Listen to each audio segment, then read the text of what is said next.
దేశవ్యాప్తంగా కౌంటింగ్ రేపు జరగనుంది. సాయంత్రం నాటికి పూర్తి స్థాయిలో ఫలితాలు వెలువడనున్నాయి. ఈ క్రమంలో ఆంధ్రప్రదేశ్లో ఓట్ల లెక్కింపు ఉత్కంఠ రేపుతోంది. అయితే ఎన్నికల పోలింగ్ అనంతరం జరిగిన హింసతో ఏపీ వ్యాప్తంగా పెద్ద ఎత్తున కేంద్ర బలగాలు మోహరించారు. ఎక్కడ కూడా అవాంఛనీయ సంఘటనలు జరగకుండా పకడ్బందీగా చర్యలు చేపట్టారు.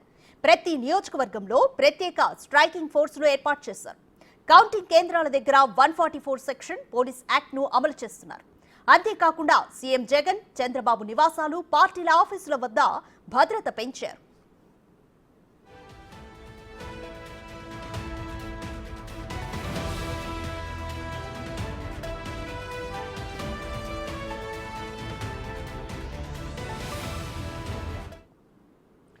ఏపీ వ్యాప్తంగా కొనసాగుతున్న కార్డన్ సర్చ్ నిర్వహించి రౌడీ షీటర్ల బైండ్ ఓవర్, పలువురిపై నగర బహిష్కరణ వేటు వేశారు. సమస్యాత్మక ప్రాంతాల్లో నిఘా, సీసీ కెమెరాలతో పర్యవేక్షణ నిర్వహిస్తున్నారు. కౌంటింగ్ తర్వాత కూడా 20 కంపెనీల బలగాలతో భద్రతను ఏర్పాటు చేశారు. పోలింగ్ రోజున జరిగిన అల్లర్లు పునరావృతం కాకుండా ముందస్తు చర్యలు చేపట్టారు.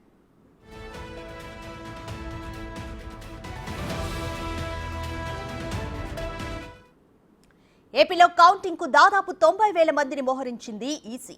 సుమారు 60,000 మంది సివిల్ పోలీసులను, 8,000 మంది సాయుధ బలగాలను, మరో 20,000 మంది సిబ్బందిని రంగంలోకి దించింది. 45,960 మంది ఏపీ స్టేట్ పోలీసులకు తోడుగా 3,500 మంది కర్ణాటక పోలీసులు, 4,500 మంది తమిళనాడు పోలీసులు రేపు బందోబస్తులో ఉండనున్నారు.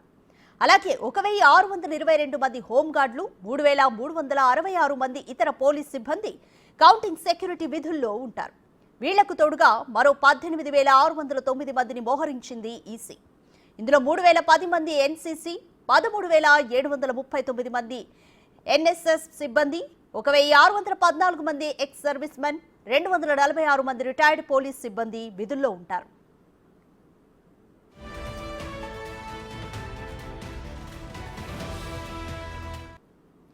రాష్ట్ర వ్యాప్తంగా 33 ప్రాంతాల్లో 375 కౌంటింగ్ హాల్స్ ను ఏర్పాటు చేశారు. మంగళవారం ఉదయం 8 గంటలకు పోస్టల్ బ్యాలెట్ తో కౌంటింగ్ ప్రారంభం కానుంది. ఉదయం 8:30కి ఈవీఎంస్ కౌంటింగ్ ప్రారంభం కానుంది. అసెంబ్లీ, పార్లమెంటు ఓట్ల కౌంటింగ్ కు 350 హాల్స్ ను ఏర్పాటు చేశారు. పోస్టల్ బ్యాలెట్ లెక్కింపునకు 75 హాల్స్ ను ఏర్పాటు చేశారు. మరోవైపు కౌంటింగ్ కేంద్రాల దగ్గర 3 అంచెల భద్రతను ఏర్పాటు చేశారు. రేపు రాష్ట్ర వ్యాప్తంగా 144 సెక్షన్ అమలు చేయడంతో పాటు మద్యం దుకాణాలు, బార్ అండ్ రెస్టారెంట్లు బంద్ చేయనున్నారు. అయితే కొన్ని జిల్లాల్లో ఎల్లుండి వరకు మద్యం దుకాణాలను మూసివేయనున్నారు. ఫలితాల ప్రకటన తర్వాత ఊరేగింపులు, ర్యాలీలకు ఈసీ అనుమతిని నిరాకరించింది.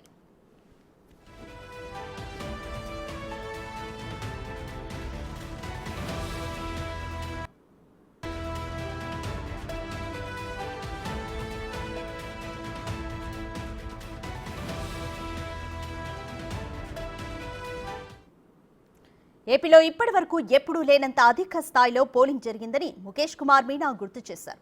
అన్నింటికంటే మించి ఓటు హక్కును వినియోగించుకోవడానికి ఓటర్లు ఈసారి ఎంతో ఉత్సాహాన్ని చూపారని వెల్లడించారు. ఇక ఇప్పుడు చివరిదైన ఓట్ల లెక్కింపు క్లిష్టమైన దశకు చేరుకుందని అన్నారు. రాష్ట్రంలో తీవ్రమైన పోటీ కారణంగా భావోద్వేగాలు అదుపు తప్పే అవకాశం ఉందని అభిప్రాయం వ్యక్తం చేశారు. ఈ నేపథ్యంలో ఓట్ల లెక్కింపునకు ముందు, లెక్కింపు రోజున, అదేవిధంగా ఆ తరువాత రోజు కూడా అత్యంత శ్రద్ధతో శాంతి భద్రతల పరిస్థితిని పర్యవేక్షించాలని పోలీసులను కోరారు. మొత్తం కౌంటింగ్ సెంటర్ చుట్టూ ఏరియాని రెడ్ జోన్గా డిక్లేర్ చేసి అక్కడ మూవ్మెంట్ పూర్తిగా కంట్రోల్ చేయడం జరిగింది. 3rd tier తర్వాత ఏ వెహికల్ కూడా లోపలికి రాకూడదు ఎక్సెప్ట్ అబ్జర్వర్ వెహికల్. తర్వాత ఈ మొత్తం ఈ టోటల్గా పెడిస్ట్రియన్ జోన్ ఉంటుంది, అక్కడ వెహికల్ మూవ్మెంట్ ఏముండదు. 144 ఏరియా ఇంతకుముందు కూడా చెప్పాము, ఆ చుట్టూ 144 సిఆర్పిసి, సెక్షన్ 30 పోలీస్ యాక్ట్ కూడా ఇంప్లిమెంటేషన్లో ఉంది.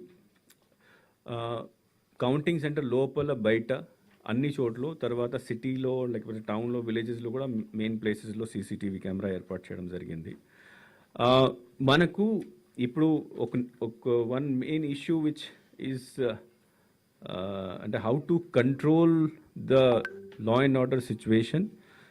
లాస్ట్ టైం ఏం మనము అంటే పోలింగ్ టైంలో జరిగిన ఘటనలు ఈసారి జరగకూడదు. దీనికోసం స్పెషల్ ప్లానింగ్ ఎలక్షన్ కమిషన్ సూపర్విజన్లో పోలీస్ ద్వారా చేయడం జరిగింది. దాంట్లో ఫస్ట్ ఇష్యూ అంటే ఐడెంటిఫికేషన్ ఆఫ్ ట్రబుల్సమ్ లొకేషన్స్. మొత్తం రాష్ట్రంలో ఎక్కడక్కడ ఏ చోట్లో ఫ్యాక్షన్స్ ఉన్నాయి, రైవల్ పార్టీస్ ఎక్కువ స్ట్రాంగ్ ఉన్నాయి, ఆఫీసెస్ రైవల్ పార్టీస్ ఆఫీసెస్ ఉన్నాయి, అక్కడ రెసిడెన్సీస్ ఉన్నాయి, వాళ్ళ డామినేటెడ్ ఏరియాస్ ఉన్నాయి, విలేజెస్ ఉన్నాయి, ఇంతకుముందు వైలెన్స్ జరిగింది, అన్నిటినీ ఐడెంటిఫై చేయడం జరిగింది. Troublesome locations or troublesome villages.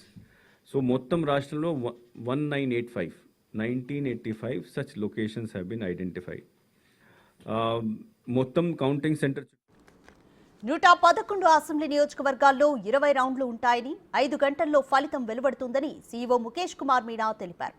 61 assembly నియోజకవర్గాల్లో 21 నుంచి 24 రౌండ్స్ ఉంటాయని, 3 అసెంబ్లీ నియోజకవర్గాల్లో 25 అంతకన్నా ఎక్కువ రౌండ్లుంటాయని ముఖేష్ కుమార్ మీనా పేర్కొన్నారు. Now some specific information about rounds. మనకు అమలాపురం పార్లమెంటరీ కాన్స్టిట్యున్సీలో మాక్సిమం 27 రౌండ్స్ జరుగుతాయి parliament constituency. So 9 to 10 hours is what maximum time it will take for that constituency. Morning 8 నుంచి స్టార్ట్ అయితే 6 వరకు పూర్తి అయిపోతుంది. అసెంబ్లీ కాన్స్టిట్యున్సీకి వస్తే పార్లమెంట్లోనే మినిమం రౌండ్స్ 13 రౌండ్స్ రాజమండ్రి నర్సాపురంలో ఉంటాయి. సో అది మ్యాక్సిమం 5 అవర్స్లో ఈవీఎం కౌంటింగ్ పూర్తి అయిపోతుంది. జనరల్గా ఏమవుతుందంటే ఈవీఎం కౌంటింగ్ అయిన తర్వాత మళ్ళీ మనము స్లిప్ కౌంటింగ్ చేయడం జరుగుతుంది. తర్వాత ఫైనల్ టాబ్యులేషన్ కొద్దిగా 1 or 2 hours దాంట్లో పడతాయి. బట్ ఈవీఎం కౌంటింగ్ అయితే విదిన్ 5 hours కంప్లీట్ అయిపోతుంది. ఫైనల్ రిజల్ట్కి వచ్చినప్పుడు ఇంకా 1 or 2 hours పడవచ్చు. అసెంబ్లీ కాన్స్టిట్యున్సీస్కి వస్తే 26 రౌండ్ మ్యాక్సిమం భీమిలి వైజాగ్ జిల్లాలో, తర్వాత పాణ్యం నంద్యాల జిల్లాలో అక్కడ 26 రౌండ్స్ జరుగుతాయి. సో 9 to 10 hours అక్కడ కూడా పడుతుంది. Minimum rounds again Kovur Narsapuram assembly constituencies 13 rounds 5 hours maximum.